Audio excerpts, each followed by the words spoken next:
Let's take a look at our second SLO question for Math 120.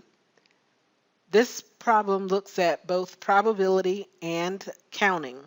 We'll be using our basic probability rule and some of our counting rules to get to the answer. The problem says a combination lock is opened with the correct sequence of three numbers between 0 and 49 inclusive.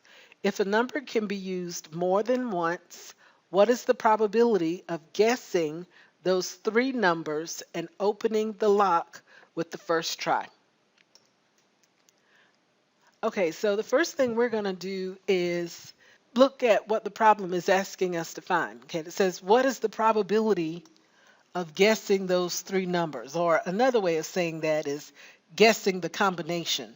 Okay, those three numbers make up the combination.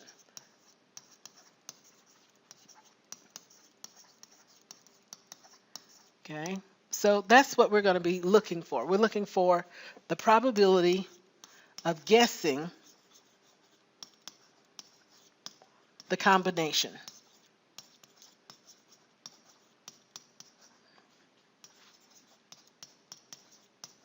Okay. All right, and so the way that we could do that is look at the number of combinations that are correct.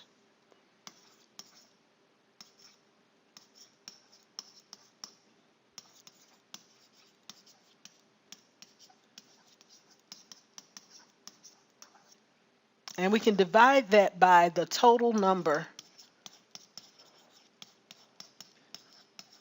of combinations. Okay. All right, this goes back to our basic formula for probability. We look at the number of outcomes in event E and we divide that by the total number of outcomes. Okay, so to get that, the number of correct combinations to a lock should only be one. Okay, there's one correct combination to the lock. So that's our top number. But now we need to think about, well, how many possible combinations are there for this lock altogether? So when I look at this total number of combinations, first of all, we're guessing a sequence of three numbers. So I'm going to outline it this way. Here are my three numbers.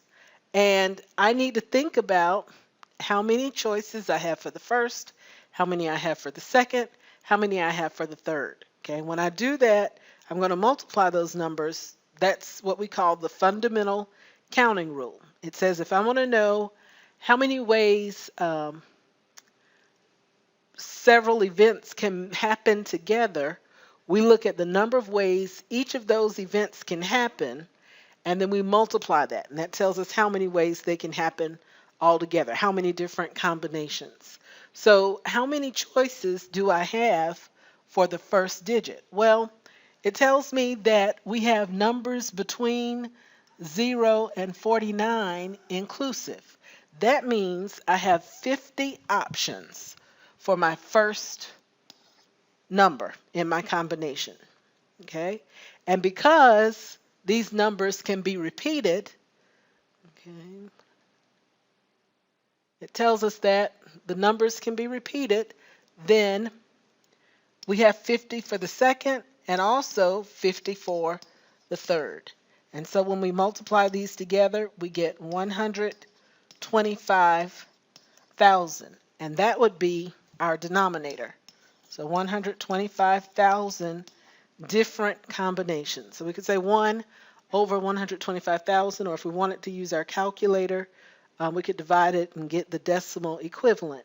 But this would be the probability of guessing the correct combination if we have numbers 0 through 49 in a three-digit combination with repetition.